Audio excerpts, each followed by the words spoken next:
லூக்கா 22ஆம் அதிகாரம். பஸ்கா எனப்பட்ட புளிப்பில்லாத அப்ப பண்டிகை சமீபமாயிற்று.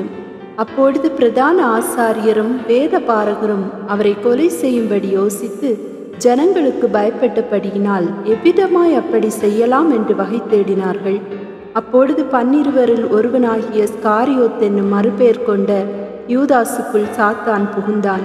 அவன் பிரதான ஆசாரியர்களிடத்திலும் சேனை தலைவர்களிடத்திலும் போய் அவரை காட்டி கொடுக்கும் வகையை குறித்து அவர்களோட ஆலோசனை பண்ணினான். அவர்கள் சந்தோஷப்பட்டு அவனுக்கு பணம் கொடுக்க உடன்பட்டார்கள். அதற்கு அவன் சம்மதித்து ஜனக்கூட்டமில்லாத வேளையில் அவரை அவர்களுக்கு காட்டி கொடுக்கும்படி சமயம் தேடினான். பஸ்காவை பலியிட வேண்டிய புளிப்பில்லாத அப்ப பண்டிகை நாள் வந்தது. அப்பொழுது அவர் பேதுருவையும் யோவானையும் அழைத்து, நாம் பஸ்காவை புசிக்கும்படிக்கு நீங்கள் போய் அதை நமக்கு ஆயத்தம் பண்ணுங்கள் என்றார். அதற்கு அவர்கள், நாங்கள் அதை எங்கே ஆயத்தம் பண்ணும்படி சித்தமாயிருக்கிறீர் என்று கேட்டார்கள். அதற்கு அவர், நீங்கள் நகரத்தில் பிரவேசிக்கும் போது தண்ணீர் குடம் சுமந்து வருகிற ஒரு மனுஷன் உங்களுக்கு எதிர்ப்படுவான். நீங்கள் அவனுக்கு பின் சென்று அவன் போகும் வீட்டிற்குள் நீங்களும் போய் அந்த வீட்டு எஜமானை நோக்கி, நான் என் சீஷரோடும் கூட பஸ்காவை புசிக்கிறதற்கு தகுதியான இடம் எங்கே என்று போதகர் உம்மிடத்தில் கேட்க சொன்னார் என்று சொல்லுங்கள். அவன் கம்பளம் முதலானவைகள் விரித்திருக்கிற மேல் வீட்டிலுள்ள ஒரு பெரிய அறையை உங்களுக்கு காண்பிப்பான். அங்கே ஆயத்தம் பண்ணுங்கள் என்று சொல்லி அனுப்பினார். அவர்கள் போய் தங்களிடத்தில் அவர் சொன்னபடியே கண்டு பஸ்காவை ஆயத்தம் பண்ணினார்கள். வேளை வந்தபோது அவரும் அவருடனே கூட 12 அப்போஸ்தலரும் பந்தியிருந்தார்கள். அப்பொழுது அவர் அவர்களை நோக்கி, நான் பாடுபடுகிறதற்கு முன்னே உங்களுடனே கூட இந்த பஸ்காவை புசிக்க மிகவும் ஆசையாய் இருந்தேன். தேவனுடைய ராஜ்யத்திலே இது நிறைவேறும் அளவும் நான் இனி இதை புசிப்பதில்லை என்று உங்களுக்கு சொல்லுகிறேன் என்று சொல்லி அவர் பாத்திரத்தை எடுத்து ஸ்தோத்திரம் பண்ணி, நீங்கள் இதை வாங்கி உங்களுக்குள்ளே பங்கிட்டு கொள்ளுங்கள். தேவனுடைய ராஜ்யம் வருமளவும் நான் திராட்சைப்பழ ரசத்தை பானம் பண்ணுவதில்லை என்று உங்களுக்கு சொல்லுகிறேன் என்றார். பின்பு அவர் அப்பத்தை எடுத்து ஸ்தோத்திரம் பண்ணி அதை பிட்டு அவர்களுக்கு கொடுத்து, இது உங்களுக்காக கொடுக்கப்படுகிற என்னுடைய சரீரமாயிருக்கிறது, என்னை நினைவு கூறும்படி இதை செய்யுங்கள் என்றார். போஜனம் பண்ணின பின்பு அவர் அந்தபடியே பாத்திரத்தையும் கொடுத்து, இந்த பாத்திரம் உங்களுக்காக சிந்தப்படுகிற என்னுடைய இரத்தத்தினால் ஆகிய புதிய உடன்படிக்கையாயிருக்கிறது என்றார். பின்பு, இதோ என்னை காட்டி கொடுக்கிறவனுடைய கை என்னுடனே கூட பந்தியில் இருக்கிறது. தீர்மானிக்கப்பட்டபடியே மனுஷகுமாரன் போகிறார். ஆனாலும் அவனை காட்டி கொடுக்கிற மனுஷனுக்கு ஐயோ என்றார். அப்பொழுது அவர்கள், நம்மில் யார் அப்படி செய்வான் என்று தங்களுக்குள்ளே விசாரிக்க தொடங்கினார்கள். அன்றியும் தங்களில் எவன் பெரியவனாயிருப்பான் என்று அவர்களுக்குள்ளே வாக்குவாதம் உண்டாயிற்று. அவர் அவர்களை நோக்கி, புறஜாதியாரின் ராஜாக்கள் அவர்களை ஆளுகிறார்கள். அவர்கள் மேல் அதிகாரம் செலுத்துகிறவர்களும் உபகாரிகள் எனப்படுகிறார்கள். உங்களுக்குள்ளே அப்படி இருக்கக்கூடாது. உங்களில் பெரியவன் சிறியவனைப் போலவும் தலைவன் பணிவிடைக்காரனைப் போலவும் இருக்க கடவன். பந்தி இருக்கிறவனோ பணிவிடை செய்கிறவனோ எவன் பெரியவன் பந்தி இருக்கிறவன் அல்லவா? அப்படி இருந்தும் நான் உங்கள் நடுவிலே பணிவிடைக்காரனைப் போலிருக்கிறேன். மேலும் எனக்கு நேரிட்ட சோதனைகளில் என்னோட கூட நிலைத்திருந்தவர்கள் நீங்களே.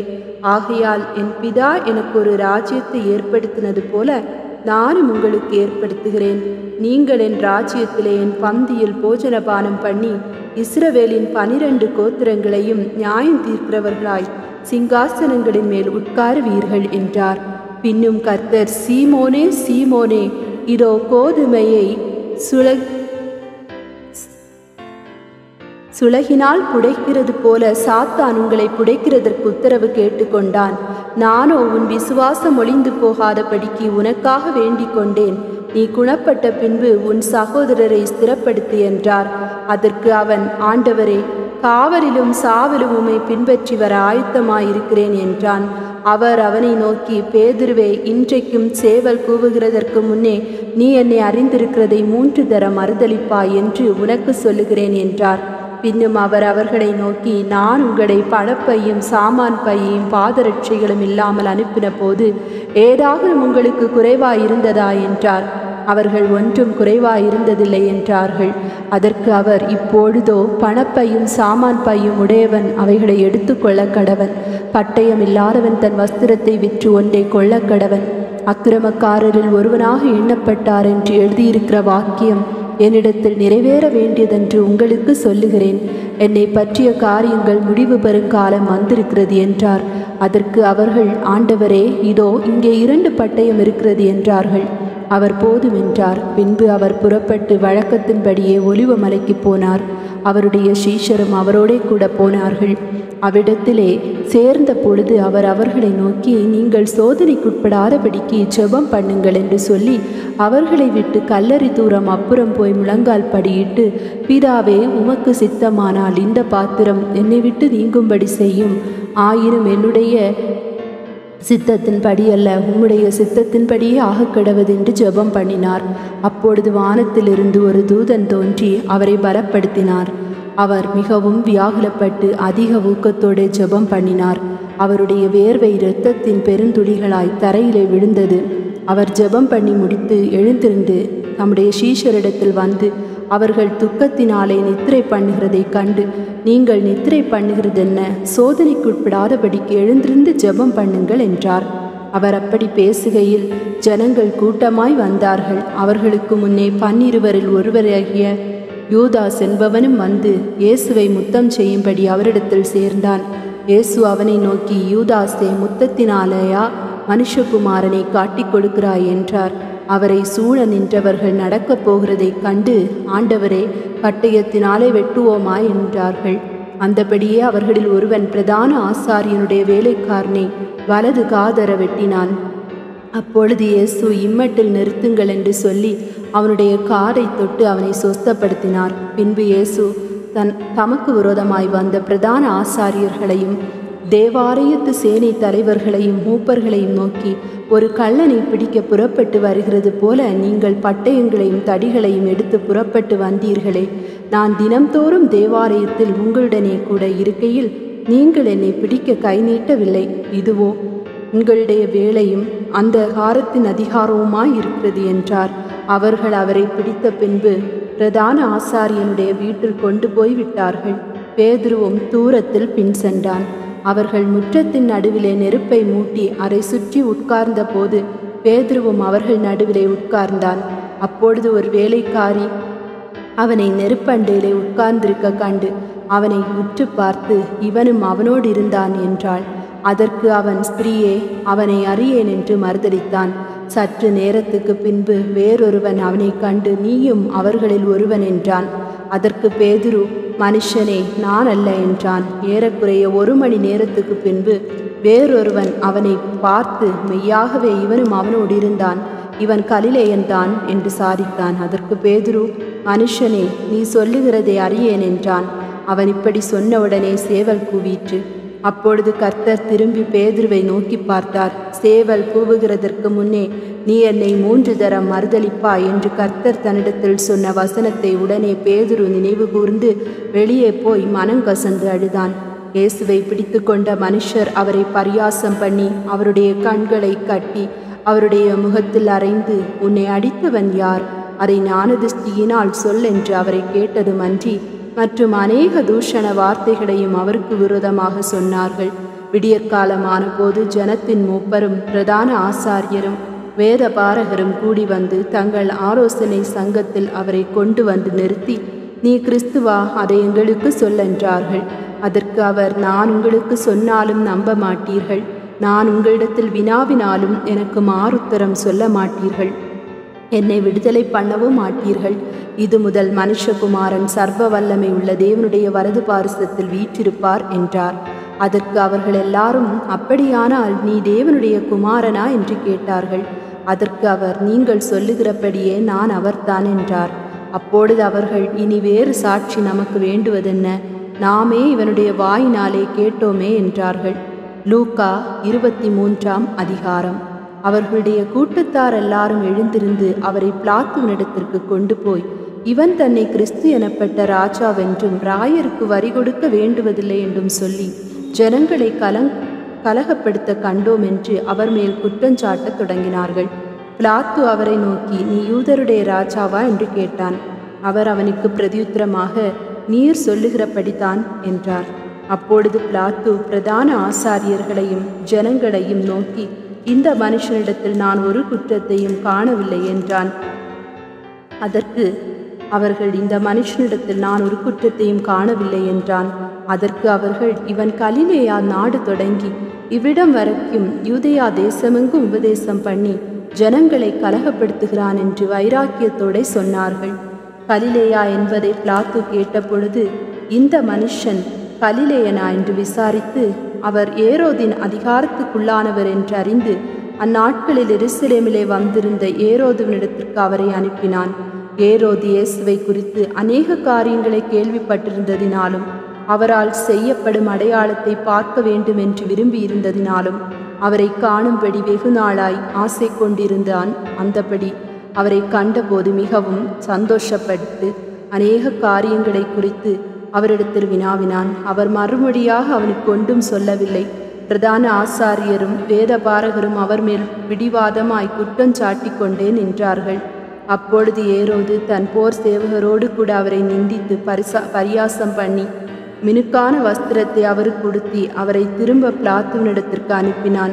முன்னே ஒருவருக்கொருவர் பகையாய் இருந்த பிலாத்துவும் ஏரோதும் அன்றைய தினம் சிநேகிதரானார்கள். பிலாத்து பிரதான ஆசாரியர்களையும் அதிகாரிகளையும் ஜனங்களையும் கூடி வர செய்து அவர்களை நோக்கி, ஜனங்களை கலகத்துக்கு தூண்டி விடுகிறவனாக இந்த மனுஷனை என்னிடத்தில் கொண்டு வந்தீர்கள். நான் உங்களுக்கு முன்பாக விசாரித்த போது இவன் மேல் நீங்கள் சாட்டுகிற குற்றங்களில் ஒன்றையும் நான் இவனிடத்தில் காணவில்லை. உங்களை ஏரோதனிடத்திற்கும் அனுப்பினேன், அவரும் இவனிடத்தில் குற்றம் காணவில்லை. மரணத்துக்கு ஏதுவாக இவன் ஒன்றும் செய்யவில்லையே. ஆனபடியால் இவனை தண்டித்து விடுதலையாக்குவேன் என்றான். பண்டிகை தோறும் அவர்களுக்கு ஒருவனை அவன் விடுதலையாக்குவது அவசியமாயிருந்தபடியால் அப்படி சொன்னான். ஜனங்கள் எல்லாரும் அதை கேட்டு, இவனை அகற்றும், பரபாசை எங்களுக்கு விடுதலையாக்கும் என்று சத்தமிட்டு கேட்டார்கள். அந்த பரபாஸ் என்பவன் நகரத்தில் நடந்த ஒரு கலகத்தின் நிமித்தமும் கொலைபாதகத்தின் நிமித்தமும் காவலிலே வைக்கப்பட்டிருந்தான். பிலாத்து இயேசுவை விடுதலையாக்க மனதாய் மறுபடியும் அவர்களிடத்தில் பேசினான். அவர்களோ அவனை சிலுவையில் அறையும், சிலுவையில் அறையும் என்று கூக்குரலிட்டார்கள். அவன் 3ஆம் தரம் அவர்களை நோக்கி, ஏன் இவன் என்ன பொல்லாப்பு செய்தான்? மரணத்துக்கு ஏதுவான குற்றம் ஒன்றும் இவனிடத்தில் நான் காணவில்லையே. ஆகையால் நான் இவனை தண்டித்து விடுதலையாக்குவேன் என்றான். அப்படி இருந்தும் அவரை சிலுவையில் அறைய வேண்டும் என்று அவர்கள் உரத்த சத்தத்தோடு கேட்டுக்கொண்டே இருந்தார்கள். அவர்களும் பிரதான ஆசாரியரும் இட்ட சத்தம் மேற்கொண்டது. அப்பொழுது அவர்கள் கேட்டுக்கொண்டபடியே ஆகட்டும் என்று பிலாத்து தீர்ப்பு செய்து, கலகத்தின் நிமித்தமும் கொலைபாதகத்தின் நிமித்தமும் காவலில் போடப்பட்டிருந்தவனை அவர்கள் கேட்டுக்கொண்டபடியே விடுதலையாக்கி இயேசுவையோ அவர்கள் இஷ்டத்துக்கு ஒப்பு கொடுத்தான். அவர்கள் இயேசுவை கொண்டு போகிற போது நாட்டிலிருந்து வருகிற சிரேனே ஊரானாகிய சீமோன் என்கிற ஒருவனை பிடித்து சிலுவையை அவர் பின்னே சுமந்து கொண்டு வரும்படி அதை அவன் மேல் வைத்தார்கள். திரள் கூட்டமான ஜனங்களும் அவருக்காக புலம்பி அழுகிற ஸ்திரீகளும் அவருக்கு பின் சென்றார்கள். இயேசு அவர்கள் முகமாய் திரும்பி, எருசலேமின் குமாரத்திகளே, நீங்கள் எனக்காக அழாமல் உங்களுக்காகவும் உங்கள் பிள்ளைகளுக்காகவும் அழுங்கள். இதோ மலடிகள் பாக்கியவதிகள் என்றும் பிள்ளை பெறாத கற்பங்களும் பால் கொடாத முலைகளும் பாக்கியமுள்ளவைகள் என்றும் சொல்லப்படும் நாட்கள் வரும். அப்பொழுது மலைகளை நோக்கி எங்கள் மேல் விழுங்கள் என்றும் குன்றுகளை நோக்கி எங்களை மறைத்து கொள்ளுங்கள் என்றும் சொல்லத் தொடங்குவார்கள். பச்சை மரத்துக்கு இவைகளை செய்தால் பட்ட மரத்துக்கு என்ன செய்ய மாட்டார்கள் என்றார். குற்றவாளியாகிய வேற 2 பேரும் அவரோட கூட கொலை செய்யப்படுவதற்கு கொண்டு போகப்பட்டார்கள்.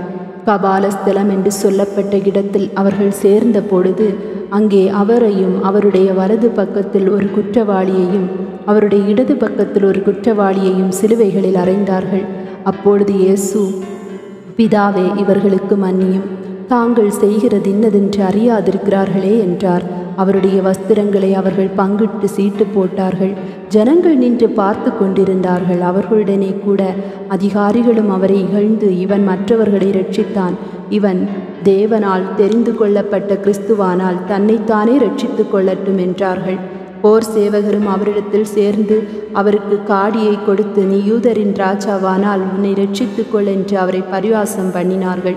இவன் யூதருடைய ராஜா என்று கிரேக்கு லத்தீன் எபிரேயு எழுத்துக்களில் எழுதி அவருக்கு மேலாக வைக்கப்பட்டது.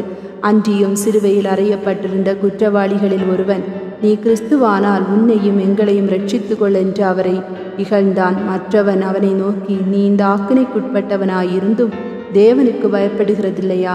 நாமோ நியாயப்படி தண்டிக்கப்படுகிறோம். நாம் நடப்பித்தவைகளுக்கு தக்க பலனை அடைகிறோம். இவரோ தகாததொன்றையும் நடப்பிக்கவில்லை என்று அவனை கடிந்து கொண்டு இயேசுவை நோக்கி, ஆண்டவரே, நீர் உம்முடைய ராஜ்யத்தில் வரும்போது அடியேனை நினைத்தருளும் என்றான். இயேசு அவனை நோக்கி, இன்றைக்கு நீ என்னுடனே கூட பரதீசில் இருப்பாய் என்று மெய்யாகவே உனக்கு சொல்லுகிறேன் என்றார். அப்பொழுது ஏறக்குறைய 6ஆம் மணி நேரமாயிருந்தது. 9ஆம் மணி நேரம் வரைக்கும் பூமி எங்கும் அந்தகாரம் உண்டாயிற்று.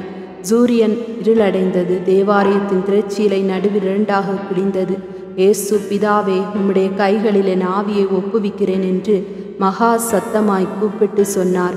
இப்படி சொல்லி ஜீவனை விட்டார். 100க்கு அதிபதி சம்பவித்ததைக் கண்டு, மெய்யாகவே இந்த மனுஷன் நீதிமானாயிருந்தான் என்று சொல்லி தேவனை மகிமைப்படுத்தினான். இந்த காட்சியை பார்க்கும்படி கூடி வந்திருந்த ஜனங்கள் எல்லாரும் சம்பவித்தவைகளை பார்த்தபோது தங்கள் மார்பில் அடித்து கொண்டு திரும்பி போனார்கள். அவருக்கு அறிமுகமானவர்கள் எல்லாரும் கலிலேயாவிலிருந்து அவருக்கு பின் சென்று வந்த ஸ்திரீகளும் தூரத்திலே நின்று இவைகளை பார்த்து கொண்டிருந்தார்கள். யோசேப்பு என்னும் பெயர் கொண்ட ஒரு ஆலோசனைக்காரன் இருந்தான். அவன் உத்தமனும் நீதிமானுமாயிருந்தான். அவன் யூதருடைய பட்டணங்களில் ஒன்றாகிய அரிமத்தியாவிலிருந்து வந்தவனும் தேவனுடைய ராஜ்யத்துக்கு காத்திருந்தவனும் யூதர்களுடைய ஆலோசனைக்கும் செய்கைக்கும் சம்மதியாதவனுமாயிருந்தான். அவன் பிலாத்துவினிடத்தில் போய் இயேசுவின் சரீரத்தை கேட்டு அதை இறக்கி மெல்லிய துப்பட்டியிலே சுற்றி கண்மலையில் வெட்டப்பட்டதுமாய் ஒரு காலும் ஒருவனும் வைக்கப்படாததுமாய் இருந்த ஒரு கல்லறையிலே வைத்தான். அந்த நாள் ஆயத்த நாளாயிருந்தது. ஓய்வு நாளும் ஆரம்பமாயிற்று. கலிலேயாவிலிருந்து அவருடனே கூட வந்திருந்த ஸ்திரீகளும் பின் சென்று கல்லறையையும் அவருடைய சரீரம் வைக்கப்பட்ட விதத்தையும் பார்த்து திரும்பு போய் கந்த வர்க்கங்களையும் பரிமள தைலங்களையும் ஆயத்தம் பண்ணி கற்பனையின்படியே ஓய்வு நாளில் ஓய்ந்திருந்தார்கள்.